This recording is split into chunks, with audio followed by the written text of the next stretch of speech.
গ্রেফতারের অগ্রগতি বলছেন? সেটা গোয়েন্দা সংস্থাগুলো কাজ করে যাচ্ছে। ইতিমধ্যেই র্যাব, আমাদের পুলিশ বাহিনী, এনএসআই, ডিজিএফআই এবং অন্যান্য যে ডিবি, এসবি এবং অন্যান্য ইন্টেলিজেন্স এজেন্সিগুলো কাজ করে যাচ্ছে, প্রতিনিয়ত আমাদের সাথে সমন্বয় করছেন।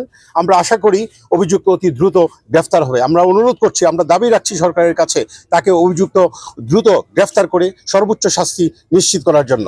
আমাদের প্রক্টোরিয়াল বডি যথাযথভাবে প্রতিটি কাজ ছাত্র বান্ধব হয়ে বিশ্ববিদ্যালয় পরিবেশকে সমুন্নত রাখার জন্য আমরা কাজ করে যাচ্ছি।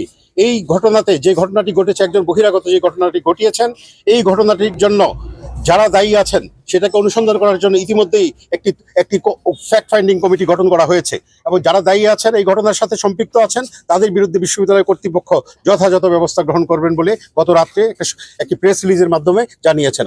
আমরা আশা করি আমাদের প্রিয় শিক্ষার্থীগণ বর্তমান প্রেক্ষাপটে চলমান বিশ্ববিদ্যালয়ের যে চলমান শিক্ষা কার্যক্রম আছে সেটাকে অক্ষুণ্ণ রাখার জন্য বিশ্ববিদ্যালয় প্রশাসনকে সহযোগিতা করবেন এবং আমরা যতটুকু যেখানে ল্যাপস অ্যান্ড গ্যাপস আছে নিরাপত্তা সংক্রান্ত সকল অংশীজনকে, বিশেষ করে আমাদের শিক্ষার্থীগণকে অনুরোধ করছি আপনাদের মাধ্যমে বিশ্ববিদ্যালয় প্রশাসনকে সহযোগিতা করার জন্য।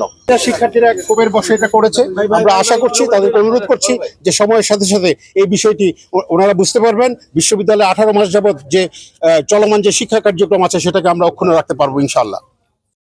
ইতিমধ্যেই বিশ্ববিদ্যালয় কর্তৃপক্ষ বিশ্ববিদ্যালয়ের যে আবাসিক বিশ্ববিদ্যালয়ের যে চরিত্র সেটাকে যথাযথভাবে সম্পন্ন করার জন্য, সেটাকে রেস্টোর করার জন্য, যেমন বাউন্ডারি ওয়াল নেই আমাদের, ইতিমধ্যেই মাননীয় শিক্ষামন্ত্রী মহোদয় আমাদেরকে জানিয়েছেন বাউন্ডারি ওয়ালের জন্য যত অর্থ প্রয়োজন হয় সেটা সরকার থেকে আমাদেরকে প্রদান করা হবে।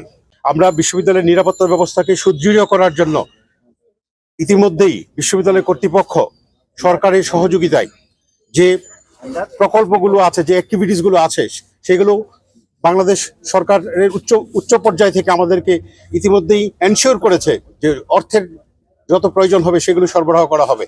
আমরা আশা করি এই অর্থ পেলে বিশ্ববিদ্যালয়ের নিরাপত্তা ব্যবস্থা সুসংহত হবে।